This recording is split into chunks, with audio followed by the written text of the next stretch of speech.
이스라엘은 성전 중심으로 세워졌던 나라입니다.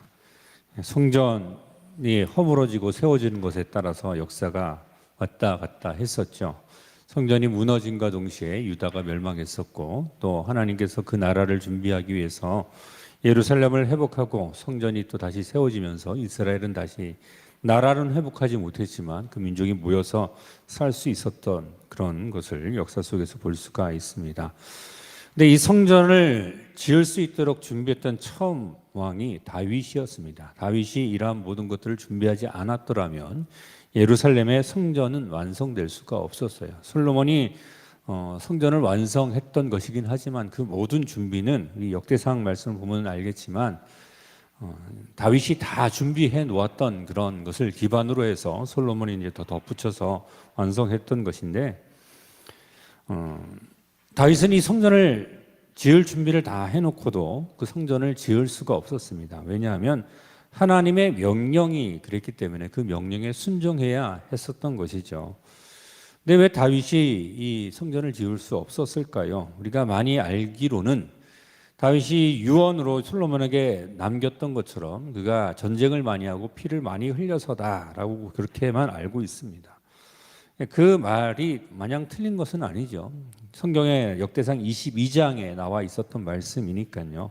그리고 다윗도 솔로몬에게 하나님께서 나에게 그렇게 말씀하셨다라고 말했는데, 우리가 주목할 것은 이 말은 선지자를 통해서 다윗에게 하나님이 하신 말씀이 아니라 다윗이 자기 자신이 성전을 지을 수 없는 이유에 대해서 솔로몬에게 얘기하면서 솔로몬 너는 꼭 성전을 지어라 라고 부탁하는 과정에서 나왔던 말이기 때문에 다윗이 성전을 짓지 못했던 주된 이유라고 말하기는 좀 곤란합니다. 그건 한 구절에만 있고, 다윗이 성전을 짓지 못하도록 하는 하느님의 말씀은 열왕기 상하고 그리고 이 역대상에 분명하게, 사무엘서하고 이 역대상에 분명하게 나와 있기 때문에 우리가 그것을 통해서 왜 다윗이 성전을 짓지 못했는가라는 것을 원인을 찾는 것이 더 정확하죠. 성경에 의하면 성전은 매우 중요한 것인 것은 분명합니다. 왜냐하면 하나님께서 그곳에서 이스라엘을 만났고 또 모든 제사를 받았기 때문에 그렇습니다. 그런데 그 성전은 무너졌어요. 여기에 우리가 주목을 해야 되는 거죠. 솔로몬이 건축했던 그 처음 성전, 제1성전이라 그러죠. 그거는 바벨론 제국에 의해서 결국은 다 태워져 버리고 결국은 유다의 멸망으로 이어졌던 것을 기억하고요. 또 유다가 회복하는 그 첫 번째 일도 물론 성전을 재건하는 것에서부터 시작을 했죠. 스룹바벨을 통하여서 이 성전이 재건이 되었는데, 솔로몬이 지었던 성전에 비하면 참 터무니없이 초라한 그런 모습으로 지어졌기 때문에 유다 백성들이 상당히 이제 슬퍼하는 모습도 성경에 기록되어 있습니다. 그런데 이 성전도 에돔 사람이었던 헤롯에 의해서 아름답게 치장이 되기까지도 했었지만 결국은 무너지고 말았고, 이 두 번째 성전이 무너짐으로 인해서 이스라엘은 2000년 동안이나 뿔뿔이 흩어지는 그런 일이 생기고 말았던 겁니다. 그러니까 한편으로 보면 이 성전이라는 게 이스라엘을 모이도록 하는 참 중요한 역할을 한다는 것과 동시에 우리가 한 번 더 주목해 봐야 될 것은 뭐냐면 성전임에도 불구하고 무너졌다는 겁니다. 아니 어떻게 하나님의 성전이 무너질 수가 있지? 그 유다인들의 인식 속에서는 쉽게 이해가 되지 않는 부분인데요. 하나님께서 다윗에게 이 성전을 짓지 말라고 명령하신 이 말씀과 더불어서 성경의 전체적인 흐름의 맥락을 보면 무언가 우리가 성전에 대해서 오해하고 있는 것이 있구나라는 것을 분명히 알게 됩니다. 성전에 대해서 유다인들은 많이 오해를 하고 있었어요. 어쩌면 우리도 그럴지도 모르겠습니다. 다윗에게 성전을 짓고자 하는 그 마음을 하나님께서는 간절한 그 마음을 어여삐 보시면서도 도대체 왜 다윗에게 이 성전을 건축하지 못하도록 했을까? 그 의도가 무엇이었을까? 오늘 나오는 나단을 통해서 하나님께서 다윗에게 하는 말씀을 통해서 그것들을 한번 찾아보기를 원하는데요. 오늘 말씀의 제목에서 하나님의 집, 성전 이렇게 잡아보았는데요. 성전 첫 번째는 성전 건축을 하나님이 명령하신 적이 없다는 겁니다. 6절 말씀을 보면 이스라엘 무리와 더불어 가는 모든 곳에서 내가 내 백성을 먹이라고 명령한 이스라엘 어느 사사에게 내가 말하기를 너희가 어찌하여 내 백향목집을 건축하지 아니하였느냐고 말하였느냐라고 성경은 기록하고 있습니다. 사랑하는 성도 여러분, 하나님은 성전 건축을 어느 누구에게도 지시하거나 명령한 적이 없음을 기억하게 되기를 주님의 이름으로 축원합니다. 물론 다윗이 하나님을 위해서 집을 짓겠다라는 그 마음은 하나님께 너무 귀하게 봤어요. 예루살렘의 여부수 족속을 쫓아내고 예루살렘을 다윗성으로 삼았잖아요. 그래서 그것이 지금도 다윗성이라고 불리는데, 다윗성이라고 불리는 것은 다윗이 거기다가 자기가 살 궁전을 지었다는 이야기예요. 다윗은 이것이 마음에 걸리는 겁니다. 하나님의 법궤까지 들어오고 하나님의 임재가 이 예루살렘에 있다면 분명히 하나님을 위해서 집을 지어야 되겠는데, 왜 나만 집을 짓고 하나님은 집이 없고 왜 성막만 있는 것일까? 왜 텐트만 있는 것일까? 하나님도 집을 지어드려야지. 그런데 하나님께서는 그것을 거절하시는 겁니다. 왜일까요? 네, 오늘 본문 5절을 한번 보면 이렇게 기록되어 있어요. 내가 이스라엘 애굽에서 올라오게 한 날부터 오늘까지 집에 있지 아니하고 오직 이 장막과 저 장막에 있으며 이 성막과 저 성막에 있었다라고 하나님께서 말씀하고 있는 것입니다. 아까 말씀드렸던 것처럼 피를 많이 흘렸다 이런 이유로 알고 있지만, 하나님은 오늘 말씀에서는 그 피에 대한 얘기는 한마디도 하지 않으세요. 왜냐하면 이 성전을 지으라고 명령하신 적이 없고 하나님은 성막만 명령하셨습니다. 근데 이 성막의 의미가 무엇이었냐면, 오늘 본문에도 나오죠. 이 성막과 저 성막, 여기 있을 때는 이 성막이 거했고 그 성막이 옮겨져서 저쪽에 있을 때는 그 성막에 거하셨던 것이 하나님이었어요. 모세에게 분명히 성막은 하나님께서 설계도와 함께 어떻게 지으라는 것까지 명령을 하시고 그 성막을 만들었는데, 그 성막의 의미가 무엇이냐면 이동식이었다라는 겁니다. 그래서 심지어는 어떻게 이동해야 하는지까지, 그 이동 방법까지도 하나님께서 일일이 다 지시해 주는데요. 이 이동식이라는 것은 무엇을 의미하냐면, 하나님께서 우리와 함께 하겠다는 것을 이 성막에 하나님의 그 의미를 담고 있는 겁니다. 왜냐? 이스라엘은 광야에서 떠돌던 민족이거든요. 그리고 그 이전에도 어땠습니까? 떠돌이 생활을 했어요. 아브라함 때부터 집을 짓지 않고 떠돌이 생활을 하면서 하나님께서 지으실 무언가를 바라보면서 여전히 돌아다녀야 되는 그런 상황에서 하나님께서 그 돌아다녀야 되는 이스라엘과 함께 같이 돌아다니시겠다는 겁니다. 그래서 성막을 명령하시고 성막에 하나님께서 거하셨던 것이지 집을 지으라고 명령하신 적이 한 번도 없다는 거예요. 그래서 히브리서 11장에 보면 아브라함의 믿음에 대해서 이렇게 기록하고 있습니다. 믿음으로 그가 이방의 땅에 있는 것 같이 약속의 땅에 거류하여 동일한 약속을 유업으로 함께 받은 이삭 및 야곱과 더불어 장막에 거하였으니 이는 그가 하나님이 계획하시고 지으실 터가 있는 성을 바랐음이라. 믿음의 조상 아브라함의 믿음에 대해서 히브리 11장에 기록하고 있는 것 중에 핵심 사항이 이것이었어요. 믿음으로 죽을 때까지 하나님께서 계획하시고 하나님이 설계하시는 겁니다. 그리고 하나님께서 직접 지으실 그 도성을 바라보는 마음으로 나는 집을 짓지 않고 하나님의 그 성이 완성되기까지 나는 장막에 거하겠다. 그런데 아브라함 당시에 이루어질 것도 아닙니다. 그래서 죽을 때까지 아브라함도 이삭도 야곱도 그리고 그 후손이었던 이스라엘도 장막에 거하였습니다. 그래서 제가 몇 번 말씀드렸죠. 우리는 영적인 유목민입니다. 인생은 누구나 다 나그네 인생이라는 것에 대해서 우리는 다 알고 있습니다. 아브라함도 그것을 확실하게 알고 있었던 것이고요. 그 아브라함의 믿음은 무엇이었냐면 하나님의 본향을 기대하는 것이었어요. 하나님의 본향입니다. 그가 원래 살던 동네를 얘기하지 않아요. 그는 갈대 우르에서 나왔던 사람이죠. 근데 거기에 갈 수 있었더라면 이미 갔어요. 돌아가도 되는 사람이었습니다. 부자가 됐고요. 돈이 많아졌습니다. 그럼에도 불구하고 하나님께서 약속하신 그것을 바라보면서 하나님의 약속의 땅에서 유목민으로 살아갔던 것이 아브라함이었는데, 그와 함께 하시던 하나님이 이스라엘과도 함께 하시겠다는 의미로 하나님은 성막을 주셨다는 겁니다. 히브리서 11장에 나오는 아브라함의 믿음에 대해서 계속 한번 읽어보면 15절인데요. 그들이 나온 바 본향을 생각하였더라면 돌아갈 기회가 있었으려니와 그들은 이제는 더 나은 본향을 사모하니 곧 하늘에 있는 것이라. 이러므로 하나님이 그들의 하나님이라 일컬음을 받으심을 부끄러워하지 아니하시고 그들을 위하여 한 성을 예비하셨느니라. 성전은, 집은, 하나님의 집은 하나님께서 직접 지으신다라는 거예요. 눈에 보이는 게 아니에요. 지금 우리 눈에 보이는 게 아니라는 겁니다. 다윗이 하나님의 집을 짓겠다는 그 마음은 너무나 이쁘지만 다윗이 오해하고 있다는 것을 하나님께서는 분명히 말씀하시는 거예요. 내가 너희와 함께 있으니까 그것이 성막이 되는 것이고 성소, 거룩한 장소가 되는 것이지 나를 위하여 집을 짓는다고 그것이 성전이 되는 것이 아니라는 거예요. 지난주 말씀에도 말씀드렸죠. 형통은 성공이 아니라고요. 눈에 보이는 것이 아니라고요. 눈에 보이는 것에 의존하는 것은 우상 숭배로 빠지게 되어 있습니다.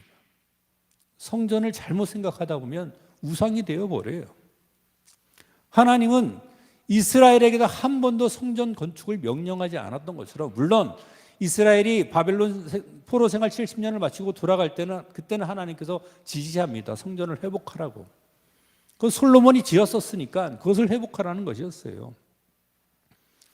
하나님이 다윗에게 그러한 것들을 포기시켰을 때 다윗이 하나님 앞에 그래도 난 지을래요 이렇게 했습니까?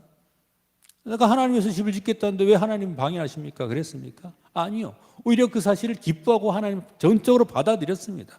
그리고 자신의 엄청난 재산을 쏟아서 성전을 자기가 건축할 수 없음에도 불구하고 성전 건축을 위한 모든 준비를 다 마치면서 그 가운데 기뻐했던 것이 다윗의 모습이었어요.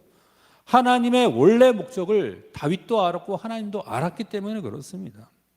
하나님의 원래 목적은 이 땅에 있는 집, 그 건축물에 있는 것이 아니라 아브라함이 기대했던 것처럼 하늘에 있는 그 영원한 집을 하나님께서 주실 것을 기대하고 고대하면서 살아왔던 것이 아브라함 아닙니까?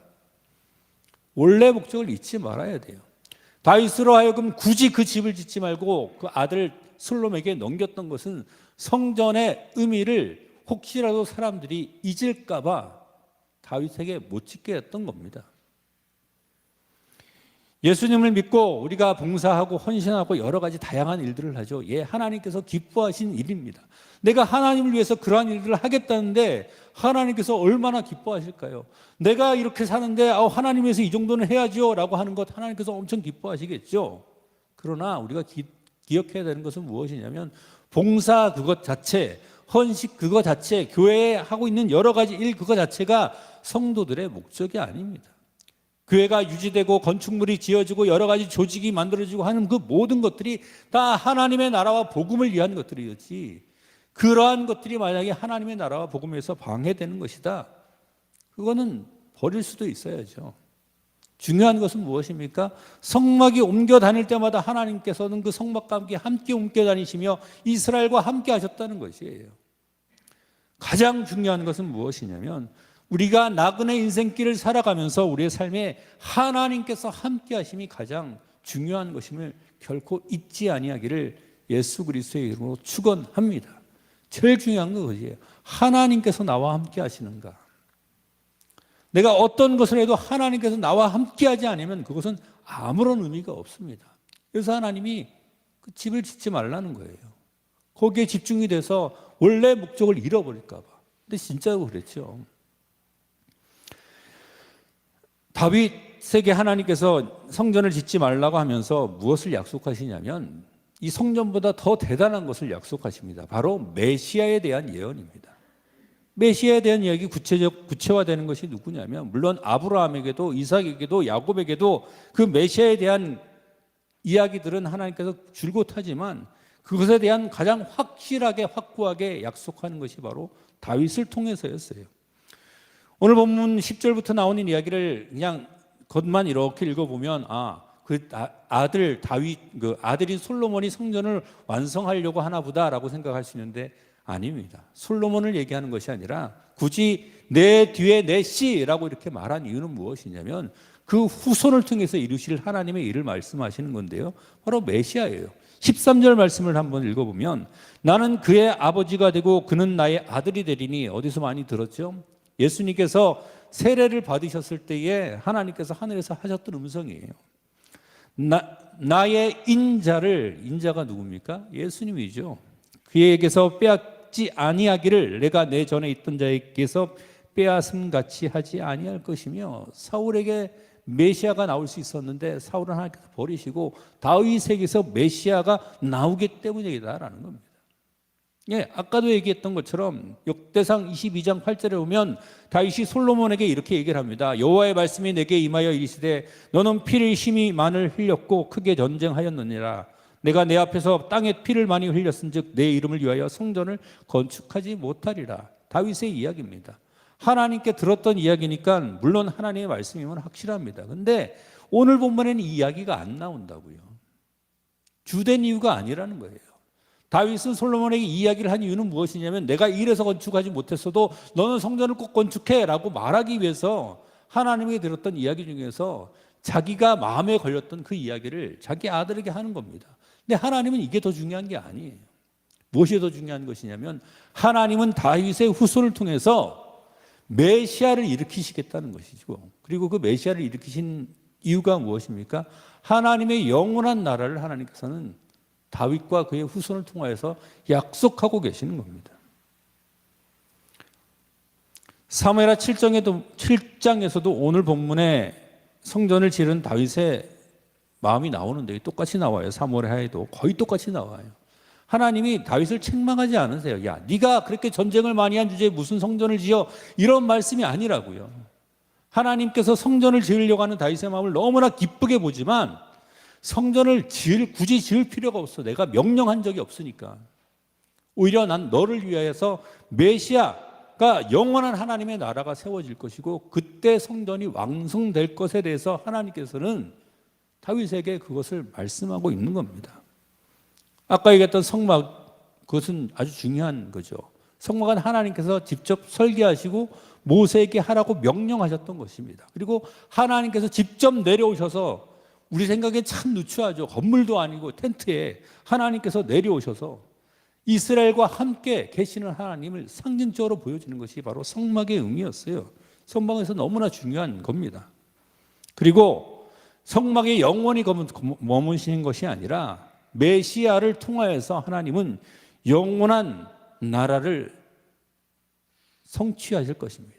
그리고 그때는 그곳이 곧 하나님이 계시는 성전이 될 줄로 믿으시기를 예수 그리스도의 이름으로 축원합니다. 성전은 2번이나 지어졌는데 그 2번 다 무너졌어요. 예수님께서 십자가를 지시기 전에 성전을 가서 더럽히는 사람들에게 막 뭐라고 하면서 주님께서 마지막에 하시는 말씀이 뭡니까? 이 성전을 헐라. 내가 3일 만에 다시 일으키시리라. 그것은 예수님이 자신의 몸에 대해서 하신 말씀이죠. 그리고 예수님께서 결국 하시고자 하는 것이 이 성전의 완성이라는 겁니다. 요한복음 14장 2절 말씀, 우리가 잘 아는 말씀입니다. 내 아버지 집에 거할 곳이 많도다. 그렇지 않으면 너희에게 일렀으리라. 너희를 위하여 거처를 예비하러 가노니 가서 너희를 위하여 거처를 예비하면 내가 다시 와서 너희를 내게로 영접하여 나 있는 곳에 너희도 있게 하리라. 거처가 뭡니까? 이게 건축물이에요.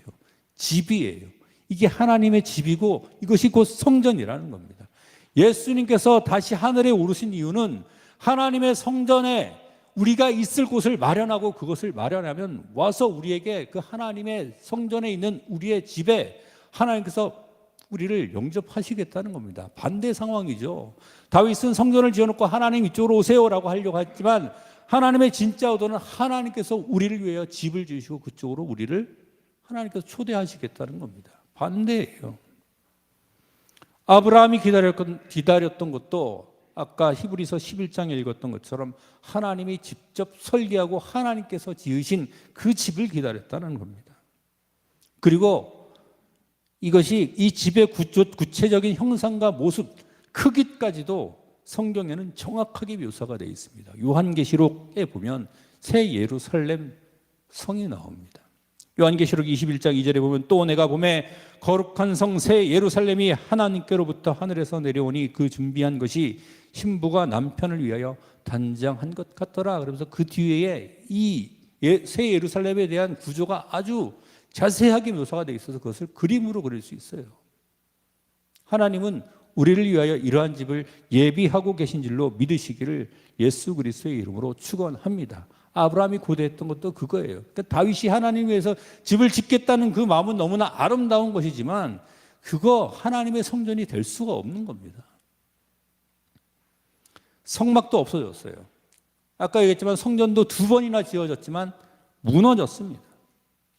그러나 무너지지 않는 하나님의 성전이 있죠. 하늘에 있는 거예요. 하늘에 하나님의 집이 있어요. 예수님께서 말씀하실 때 내 아버지 집에 거할 곳 집이 많도다. 그렇지 않으면 내가 너에게 말했을 것이다. 이것이 뭐 상징적이고 실제로 존재하는 것이 아니라면 내가 그렇게 너에게 말했을 건데 진짜로 있으니까 내가 가서 너희를 위해서 집을 만들고 오겠다라는 거죠. 그 집은 무너지지 아니하는 성전인 줄로 믿으시기를 바랍니다. 그런데 다윗이 굳이 성전을 건축할 이유가 있었을까요? 없어요. 물론 솔로몬이 하나님을 위해서 성전을 완성하고 하나님 앞에 봉헌을 했습니다. 그리고 그 봉헌식 할 때 솔로몬의 기도를 한번 들어보기를 바라요. 열왕기상 8장 27절에 보면 솔로몬이 이렇게 기도합니다. 하나님이 참으로 땅에 거하시리까 하늘과 하늘들의 하늘이라도 주를 용납하지 못하겠거늘 하물며 내가 건축한 이 성전의 성전이오리까. 솔로몬이 성전을 건축해 놓고 하나님 앞에 봉헌했지만 아무리 생각해봐도 하나님이 거할 곳이 여기가 아니에요. 하늘들의 하늘이라도 주를 용납하지 못하겠거든. 이 성전에 하나님께서 어찌 머물겠습니까? 그런데 나의 마음은 하나님께서 이곳에 우리와 함께 계셔 주시길 바라요. 하나님께서 그 솔로몬의 귀한 마음을 받고 그 성전에 임했으니까 그것이 성전이 된 겁니다. 그 건축물이 성전으로 건축해서 성전이 된 것이 아니라 그 건축물에 하나님께서 임하셨기 때문에 그것이 성전이라고 불릴 수 있었던 것이라는 것이죠. 열왕기상 9장 3절에 보면 솔로몬 성전의 건축을 보면 하나님께서 솔로몬에게 이렇게 말씀하셔요. 여호와께서 그에게 이르시되 내 기도와 내가 내 앞에서 간구한 바를 내가 들었은즉 나는 내가 건축한 이 성전을 거룩하게 구별하여 내 이름을 영원히 그곳에 두며 내 눈길과 내 마음을 항상 거기에 있으리니. 하나님께서 솔로몬이 지은 집이지만 하나님의 생각하면서 지금 그 솔로몬의 마음을 어여삐 보고 하나님께서 거기에 오시겠다는 겁니다. 그래서 성전이 될 수 있었던 거예요. 근데 이 성전은 영원히 성전이 될 수 없었던 거죠. 왜? 그 이유는 그 다음에 나와요. 하나님께서 또 이렇게 말씀하셔요. 내가 이스라엘을 내가 그들에게 준 땅에서 끊어버릴 것이 언제? 우상 숭배하고 하나님을 떠나면. 내 이름을 위하여 내가 거룩하게 구별한 이 성전이라도, 자, 내가 여기에 솔로몬이 지은 그 집에 임하니까 성전이 될 것이야. 그런데 이 성전이라고 불리는 것이라도 내 앞에서 던져버리니. 하나님을 떠나면, 하나님께서 떠나시고 하나님께서 떠나시면 더 이상 그것은 성전이 될 수가 없는 겁니다. 오늘 말씀 제목을 잘 생각해 보세요. 제가 성전 하나님의 집 이렇게 했습니까? 아니면 하나님의 집 성전 이렇게 했습니까? 하나님의 집이 성전이라는 거죠. 하나님이 계셔야 그것이 성전이 되는 것이지, 우리가 우리 마음대로 뭔가를 막 지어놓고 하나님의 성전이다 그런다고 그것이 성전이 되는 것이 아니에요. 우리가 들어가서 살아야 그 집이 내 집이 되는 거지, 집만 사놓고 내가 거기 들어가지 않으면 남의 집 되는 겁니다.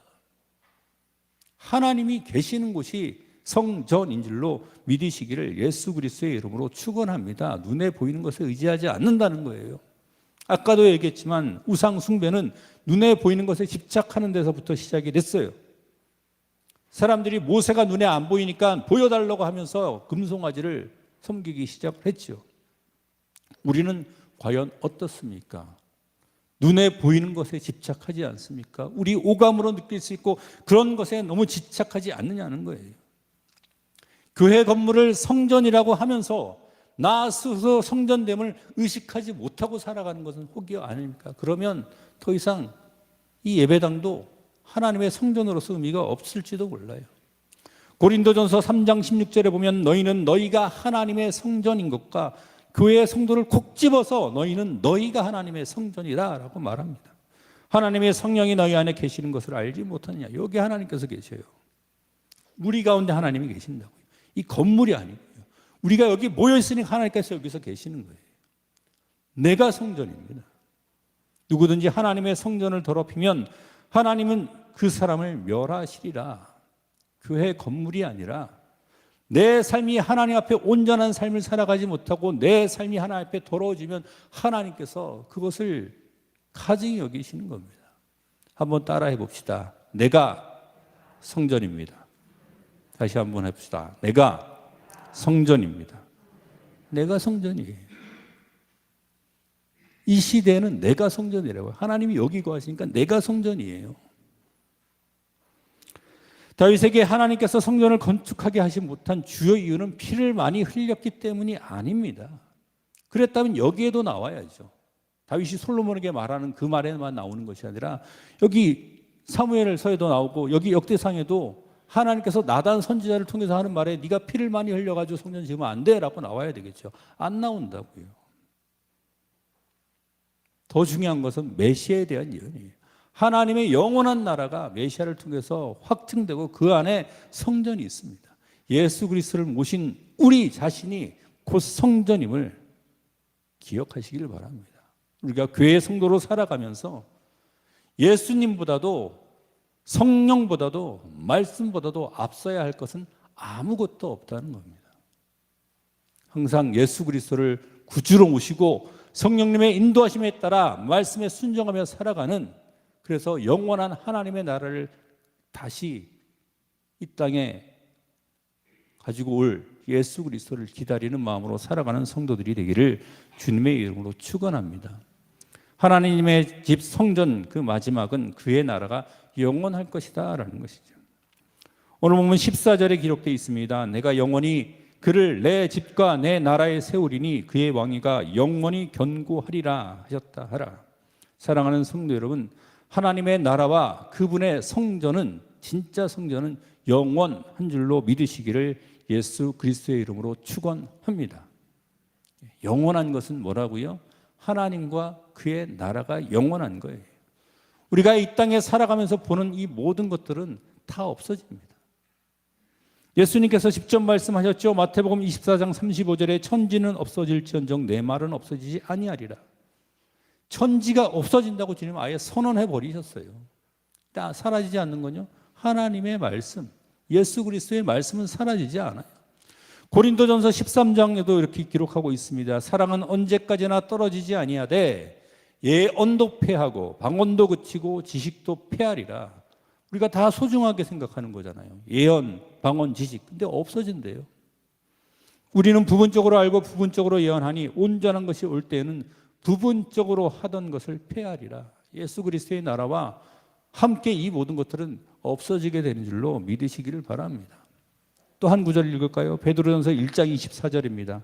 그러므로 모든 육체는 풀과 같고 그 모든 영광은 풀의 꽃과 같으니 풀은 마르고 꽃은 떨어지되 오직 주의 말씀은 세세토록 있도록 하였으니 너에게 전한 복음이 곧 이 말씀이니라. 아멘. 예. 화초를 키우는 게 재밌더라고요.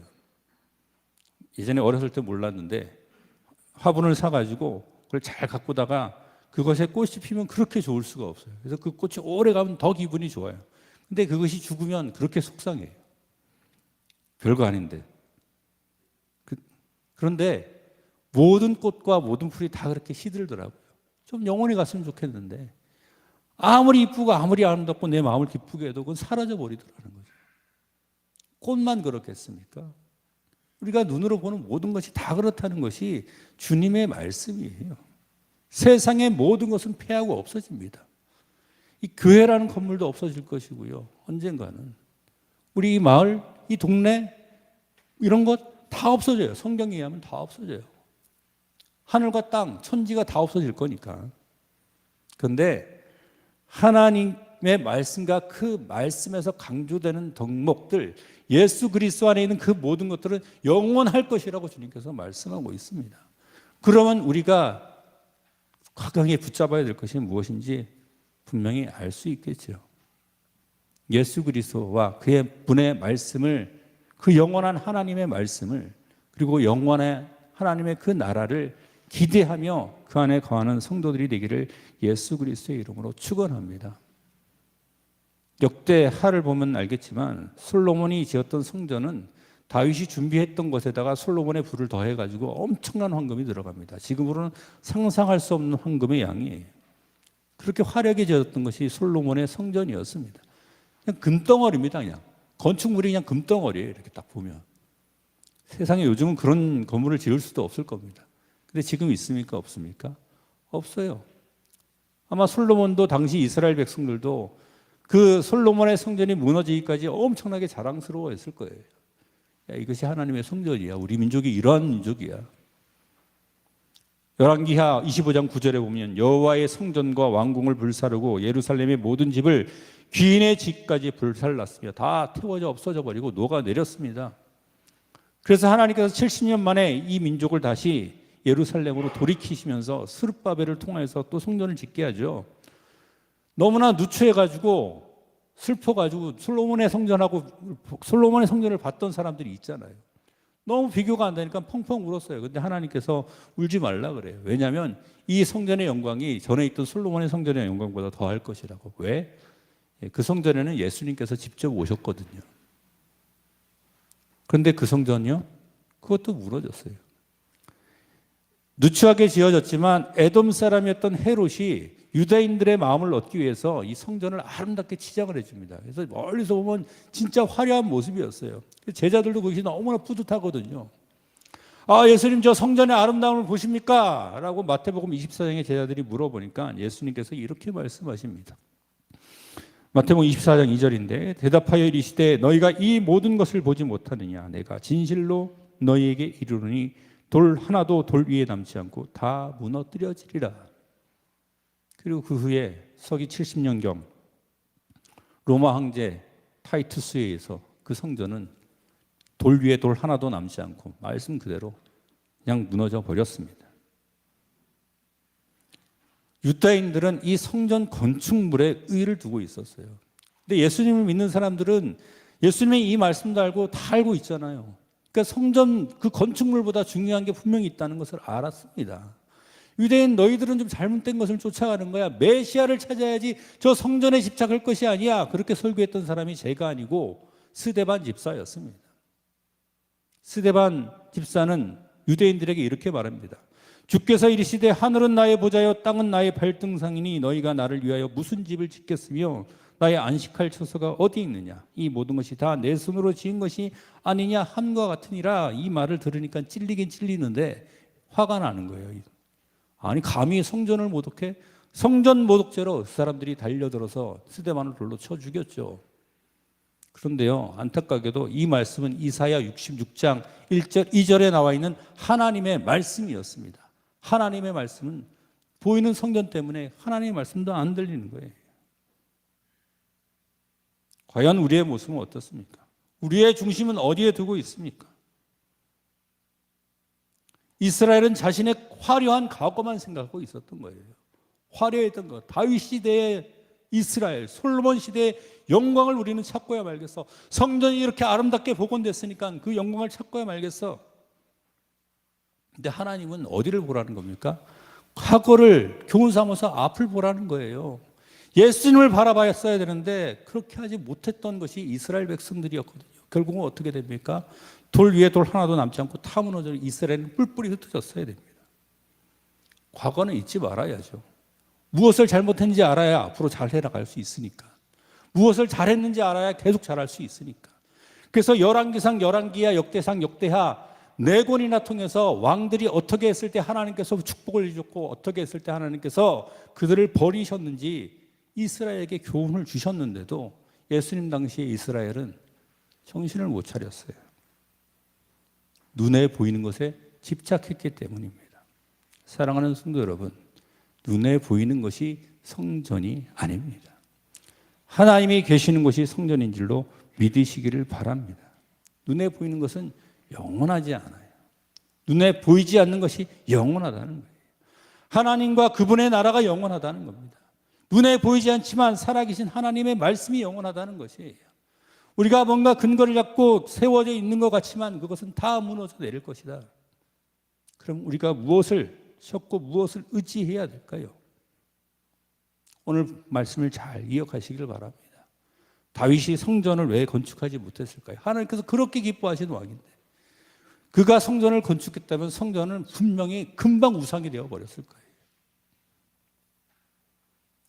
그러나 하나님께서는 다윗에게 성전을 건축을 명령하지 않았어요. 다윗은 그것을 기쁘게 받아들였습니다.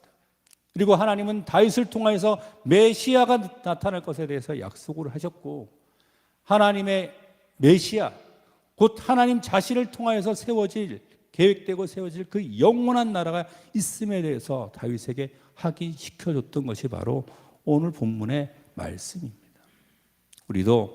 우리가 눈에 볼 수 있는 것, 보이는 것에 의지하여서 물론 그러한 것들로 하나님을 기쁘시게 할 수 있어요. 근데 그것에 연연하여서 눈에 보이지 않는 하나님의 영원한 나라를 바라보지 못하는 안타까운 그런 삶이 되지 않게 되기를 바랍니다. 보이지 않지만 영원히 견고하게 설 하나님의 나라를 바라보면서 예수 그리스도 안에서 성령님을 의지하며 하나님의 말씀을 따라 순종하며 살아갈 수 있는, 그래서 영원한 하나님 나라에서 주님께서 오실 때 그 영광 가운데 함께 주님의 진짜 성전에 그 영광에 동참하는 우리 모든 성도들이 되시기를 예수 그리스도의 이름으로 축원합니다.